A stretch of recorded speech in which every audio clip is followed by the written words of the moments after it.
When you first retired, you may have noticed there was new strain on your relationship with your husband or wife. And I would challenge that. I don't even think it's when you first retire.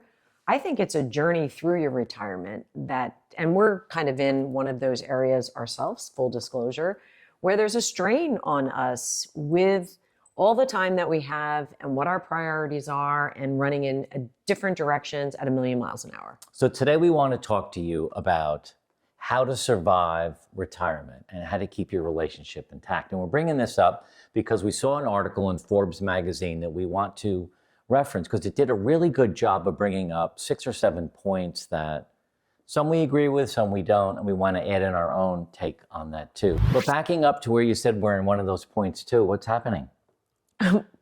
Well, Mark, no, I think that... well, Mark, what? Well, I think we are in one of those places. You know, we just transitioned from our home in Connecticut to our home here. We're selling our home in Connecticut. We're buying another house. We have 6 children, their significant others, 2 grandkids. The holidays are bearing down on us.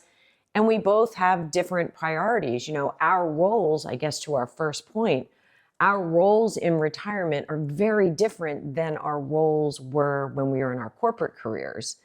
And I think language, communication, nonverbal communication, all becomes almost exasperated, almost like heightened. And it's all more important and patience is more important. And quite honestly, I don't think we're doing a very good job. We're not. And we talked about that this morning, and we are in I wouldn't say we're in a difficult place, but we're in a place we've been in before, and we're going to dig out again. And maybe you're in a place like that. Right. Maybe, you know, you were both working, now you're both home, you're living in the same house. Who's going to cook? Who's going to clean? Who's going to take on the responsibilities of the kids, planning vacations, whatever it might be. And we try really hard to live our best retirement ever. So we just got down to Florida, and like Jody said, our roles have changed again, and they keep changing again and again and again. So we need to process that. We need to talk about it. We want to make sure we have room for golf, pickleball, boating, gym, walking Ruby, going out to dinner with friends, socializing with friends, and then doing this. And sometimes And you didn't even bring up the family. What family? The 6 kids? See, this is where, I don't know if you guys feel this way, but you know, as you age, as you come out of your careers, if you were leading teams, if you were running companies, if you were a teammate on a large team, a small team, or a solo entrepreneur, right, you had your role and you played to it every day. Ruby's knocking me out. And you played to it every day. Now, you know, here we are a couple of years into retirement, and our roles not only have changed, but I think our priorities have changed. And we need to get them back in alignment and or allow each other the grace to have your own priorities and the space to do the activities within them. Which leads to the second point in the article, the second point of the Forbes article, which is maintaining some independence. Because when we had our careers, when we had our jobs, I would go off to work in one direction and Jody would go in another. And we had work families and we had responsibilities and we had routines. We had routine for the day, in the morning and the day. Now we're in the same house together, pretty much 24/7. And we both push each other to make sure we have some independence. You do your golf on Wednesday. You do your time with your lady friends on Tuesday. I have my golf time, which I haven't quite figured out yet. But I'm good friends with Paul across the street. Once a week, we get together and have coffee to have some independence. And we also do some separate things. I'll play around with the boat. I'll clean the garage, but I'll do those things on my own. So I've got my own stuff. So we're not always under each other's foot. Like, what are we going to do now? And I think the challenge with that, because the positives outweigh the challenges, but I think the challenges with finding that balance between what we do together and what we do independently impacts different things, right? So we mentioned roles earlier on. You know, it impacts, if I'm out, with my ladies golf league and then stay for lunch and I don't get home till 3:00 and Mark is like at 3:00, hey, what do you have on tap for dinner tonight? And I'm thinking to myself, I just ate lunch. we're even out of sync on when and what we want to eat at what times. I actually ask you why you home so early. No, you don't. Never. So yeah, it's little things like that. But it's important to maintain the independence, but then it's also important to understand the impact that independence has on your partner, who's also trying to find their way in this. Now, the article doesn't talk about boundaries, but we talk about boundaries more and more now to make sure that in a nice, kind, loving way, we're putting boundaries around some of the separate things we do. So that's really important. Think about that in your relationship. The third point in the article is communication. This should be the first point in the Rollins house. What? Huh? So communication. I mean, you've been watching us communicate about this now. We're in a stressful time in our relationship. Things aren't like they used to be. They're not where we want them to be. Right. And we're communicating through it to get our relationship back where it needs to be, in full disclosure. So it's not always easy. It's not always easy to say, okay, it's video day. Our relationship right now is a little shaky, but we need to do this. So we do it. And, I'm actually feeling better already because I think I heard you apologize 3 times in your head and it came right through my ear.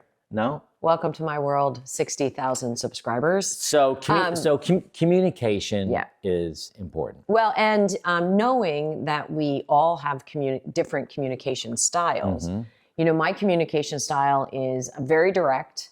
I do not have a poker face, so everything shows on my face, good, bad, and indifferent.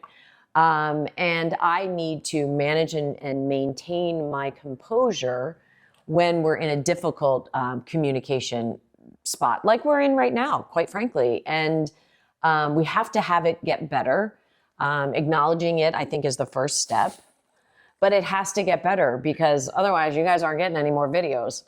I'm laughing because we're talking to 2 people who are in a tough spot and they're in the room. Yeah, they're us. We should just go through it together on video. All right, the third thing, or fourth thing, creating some new shared activities. So you're new in retirement, you're spending more time together, you're communicating, you're doing your alone time, you're figuring out roles and responsibilities. Hey, guys, find out, I can't even speak now, I'm so upset about our relationship. Find something you both can do together that you like. Going to the gym, playing pickleball, going to the beach, reading the same book, taking an online course. We do a lot of this stuff, but what are you doing to do something with your wife or your husband or your partner? Right, together. And, what I think is fun is to find something that you're both not super good at. Mm-hmm. So, for example, when we started playing golf together, Mark had been playing golf for, north of 30 years. I had never played golf. I'm a relatively good athlete, I would say, even at my tender years of 60 years old. But golf was not, in my mind, a sport where athleticism really played into it. So I was at disadvantage. So, we've kind of grown together in the golf world, but pickleball, for example, neither of us ever played. That was kind of all new for both of us. So we worked our way through that together. The course that we're taking on transitions is new to both of us. We had never worked through the worksheets and the formulas and the programs.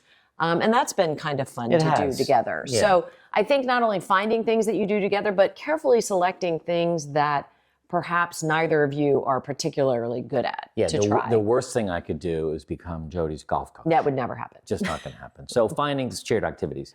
The fifth point in the article talks about making friends outside of our relationship. So we move around a lot. We were in Connecticut for 9 years. We're down here a couple of years. We work really hard at making our own individual friends and couple friends. Right. And I will tell you, it's hard. It is not easy to put yourself out there, and you bump into people that you kind of sometimes wish, that was a mistake. I pushed a little too hard because one of the two don't jive with one of us. So and we've done videos on this, but the point is to help your relationship survive retirement, I need my own friends. You need your friends, and we need some couple friends. Right. And that it is challenging, but it's worth it when you find, and we probably have a handful of couple friends that we just have the best time with. I have a great time with her. You have a great time with him. Mm-hmm. You have a great time with him. I have a great time with him. Whatever the mix of our friends is, we tend to find a couple of them that we really have a great time with. And find some things in common with them too. So don't just go out drinking every night. Like we have a couple across the street we play cards with. We're trying to do it once a week, pizza and cards. Be kind of fun. I've never played cards. I actually hate board games and cards, but they've made it fun. They have made it fun. And you've been a really good sport at Yeah. it too, which is great. Although the kids are coming for the holidays, so you better, they now know that you play games. So you can't go to bed early. The other thing they mention in the article is making sure that you work together in unison on your vision for retirement. And we spend a lot of time on our vision. We are constantly evolving. It changes. It definitely... We sold our house in Connecticut, like you said earlier. That was a big deal for us. And the closing's in a couple weeks. And then we're going to buy a home somewhere else where we, again, a place where the kids want to go. But you don't just decide to sell a house. I mean, it's a lot of work. Downsizing and, oh my gosh, so many emotions that go through that. But we moved forward on this together.